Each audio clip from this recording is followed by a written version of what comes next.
بسم اللہ الرحمن الرحیم نحمدہ ونصلی ونسلم علی رسولہ الکریم اما بعد والقسم الثانی فی من الرواة هم المعروفون بالحفظ والعدالة دون الاجتہاد والفتویٰ۔ اب دوسری قسم آ رہی ہے صحابہ اکرام کی جو براہ راست آپ علیہ السلام سے روایات نقل کرنے والے صحابہ۔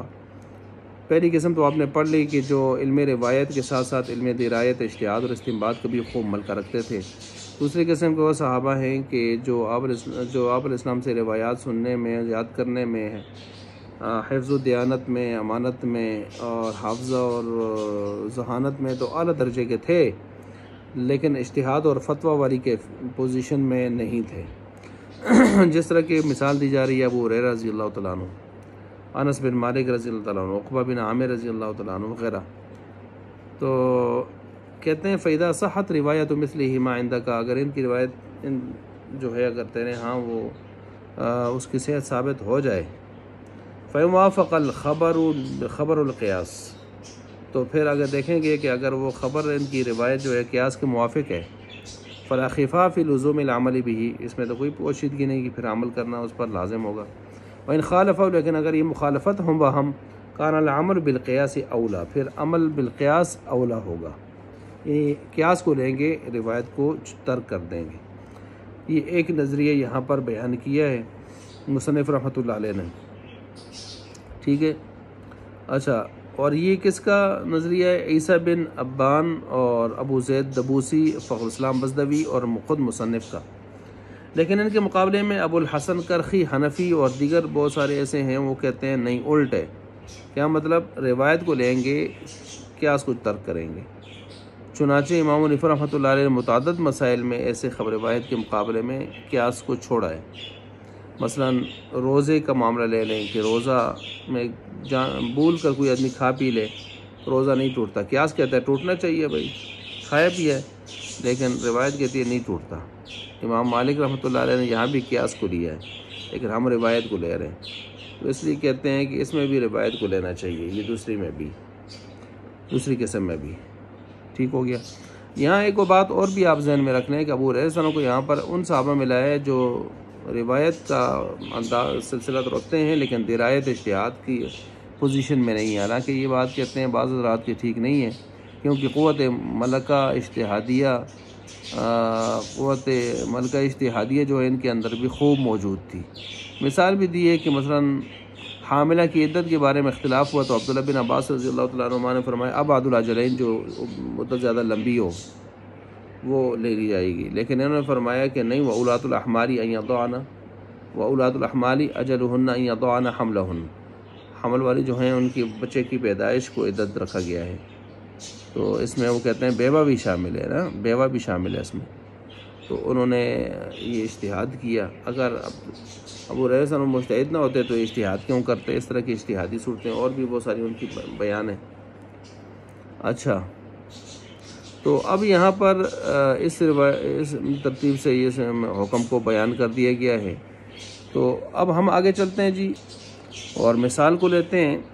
مثال عبارت کو بھی پڑھ لیتے ہیں۔ والقسم الثانی من الرواة هم المعروفون بالحفظ والعدالة دون الاجتهاد والفتوى كأبي هريرة رضي الله تعالى عنه وأنس بن مالك رضي الله تعالى عنه فإذا صحت رواية مثلهما عندك فإن وافق الخبر خبر القياس فلا خفا في لزوم العمل به وإن خالفه كان العمل بالقياس أولى۔ اب مثال یہاں پر بیان کی جا رہی ہے، مثال ما روا ابو ہریرہ رضی اللہ تعالیٰ عنہ، ابو ہریرہ رضی اللہ عنہ سے جو روایت ہے، فرماتے ہیں الوضوء مما مسته النار، آگ کی چھوئی ہوئی چیز کے استعمال سے وضو ختم ہو جاتا ہے، وضو کرنا پڑتا ہے۔ فقال له ابن عباس رضی اللہ تعالیٰ عنہما، عبداللہ بن عباس نے جب ان کی یہ روایت سنی تو کہنے لگے ارأیت لو توضأت بماء سخین اکنت تتوضأ منہ، آپ کیا دیکھتے ہیں اس حوالے سے کہ اگر آپ وضو کر رہے ہیں اور پہلے سے وضو پر ہیں اور مزید اجر و ثواب کے لیے وضو کر رہے ہیں اور گرم پانی سے کر رہے ہیں، اکنت تتوضأ منہ، کیا آپ پھر بعد میں دوبارہ وضو کریں گے کہ گرم پانی جس کو آگ نے چھوا ہے اسے وضو کیا؟ تو یہ قیاس پیش کیا ہے حدیث کے مقابلے میں۔ فسکت ابو ہریرہ نے آگے سے یہ نہیں کہا کہ بھائی آپ جو ہے وہ کیوں قیاس پیش کر رہے ہیں، بلکہ وہ خاموش ہو گئے۔ وَإِنَّمَا رَدَّهُ بِالْقِيَاسِ، اور بے شک عبداللہ بن عباس نے اس کو روایت کو قیاس کے ذریعے سے رد کیا ہے۔ اِذْ لَوْ كَانَ عِنْدَهُ خَبَرٌ، اگر ان کے ہاں کوئی اور خبر، کوئی اور حدیث ہوتی، لَرَوَاهُ، اس کو بھی روایت کر لیتے، لیکن اور ان کے پاس کوئی روایت اس موضوع پر نہیں تھی اس حوالے سے۔ اچھا جی، اب اس میں آپ یہ ذہن میں رکھیں کہ حقیقت حال یہ ہے کہ یہ قیاس سے روایت کو رد نہیں کیا یہاں پر، بلکہ یہاں اور روایتیں ہیں جن کی وجہ سے اس روایت کو رد کیا گیا۔ مثلا عبداللہ بن عباس رضی اللہ تعالیٰ عنہ کی روایت ہے، کان آخر الامرین من رسول اللہ صلی اللہ تعالیٰ علیہ وسلم ترک الوضوء مما مسته النار۔ شروع میں یہ اس طرح معاملہ تھا، لیکن بعد میں آپ علیہ السلام کا جو آخری عمل یا بعد کا جو معاملہ ہے وہ یہ ہے کہ آگ سے چھوئی ہوئی چیز سے وضو کو لازم کرنے والی بات نہیں تھی۔ ٹھیک ہے، تو گوئے دوسری روایات سے اس کا تنسیخ سامنے آئی ہے، قیاس سے رد نہیں کیا اس کو، محض قیاس سے رد نہیں کیا۔ دوسرا یہ ہے کہ یہاں پر مما مسۃ النار الوضو جو کہا ہے، وضو سے مراد وضو اصطلاحی شرعی نہیں ہے، بلکہ اس سے مراد منہ کا کلی کر لینا، منہ صاف کر لینا، ہاتھ صاف کر لینا، جس طرح کہ کھانے کے بعد لوگ عام طور پر کلی کر لیتے ہیں، منہ صاف کر لیتے ہیں اور ہاتھ صاف کر لیتے ہیں، وہ مراد ہے نا، وضو شرعی مراد نہیں ہے۔ تو خیر اس کی توجیحات بھی ہو گئی یہاں پر۔ اب اس کے بعد آگے یہ دوسری روایت جی ابو ہریرہ کی روایت، فی مسرۃ المسرات بالقیاس۔ کچھ لوگ کیا کرتے ہیں کہ وہ جانوروں کا دودھ روک لیتے ہیں، ان کی تھن وغیرہ وہ بڑے ہو جاتے ہیں، دودھ زیادہ نظر آتا ہے، تو لوگوں کو دھوکہ دینے کے لیے کہ دودھ زیادہ ہے، حالانکہ وہ دودھ کئی دنوں سے روکا ہوتا ہے۔ تو اس طرح کی روایت کے اندر یہ چیزیں روک دی گئی ہیں کہ اس طرح نہیں ہونا چاہیے۔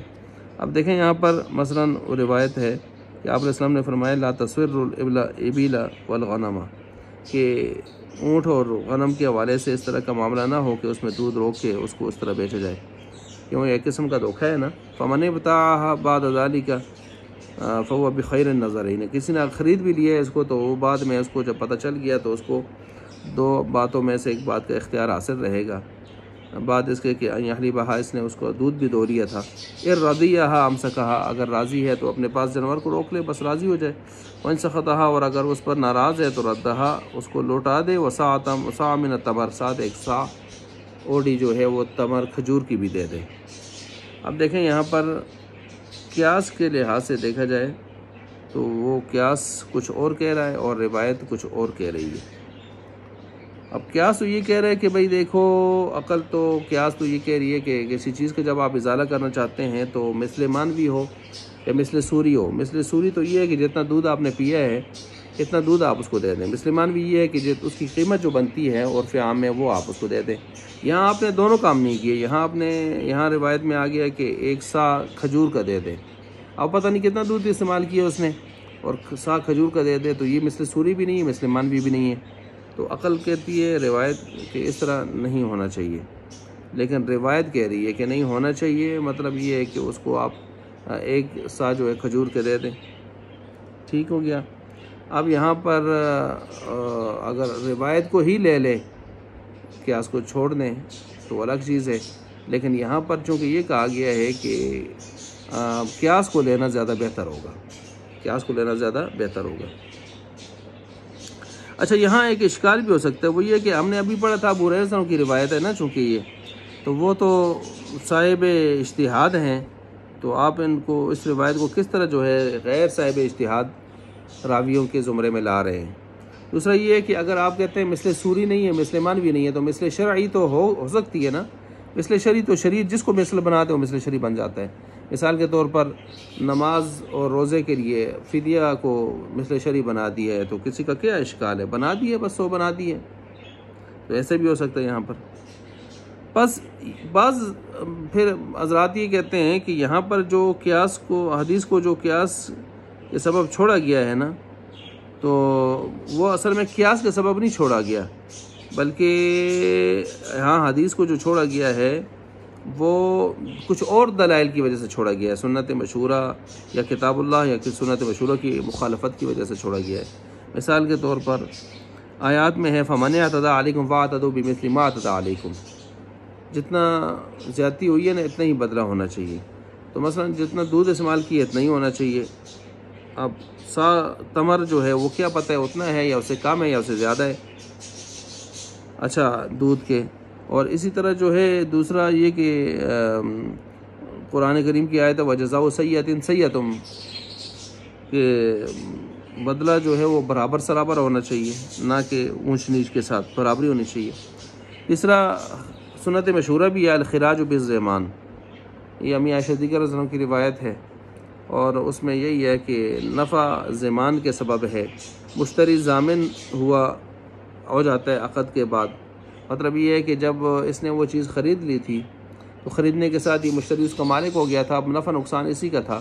تو دودھ بھی جو اس نے استعمال کیا تو گویا اپنے ملک میں سے اپنے مملوکہ چیز میں سے استعمال کیا ہے، تو اس پر کس چیز کا ضمان ڈالا جا رہا ہے بظاہر. ٹھیک ہے جی. اس وجہ سے ان دیگر دلائل کی وجہ سے اس روایت کو چھوڑا گیا ہے، نہ کہ صرف قیاس کی وجہ سے. ٹھیک ہو گیا، یہ بات بھی یہاں پر آئی ہے. اچھا وعلی ھذا ترک اصحابنا، ہمارے اصحاب حنفیہ نے چھوڑا ہے اس کو، روایت ابی ہریرہ رضی اللہ عنہ فی مسئلۃ مسرات بالقیاس، اس مسئلے کو اس انداز سے یعنی اس کو چھوڑا ہے عمل کے لحاظ سے. پوری تشریحات اور تعبیرات میں نے آپ کے سامنے جو ہے رکھ دی ہیں اس حوالے سے. ٹھیک ہے. آگے کہتے ہیں وباعتبار احوال اختلافی احوال الرواۃ قلنا شرط العمل بخبر الواحد، کہ خبر واحد پر جو عمل ہے اس کی شرائط کا بیان ہے. پہلی شرط یہ اللہ یکون مخالفا للکتاب و سنت المشہورۃ،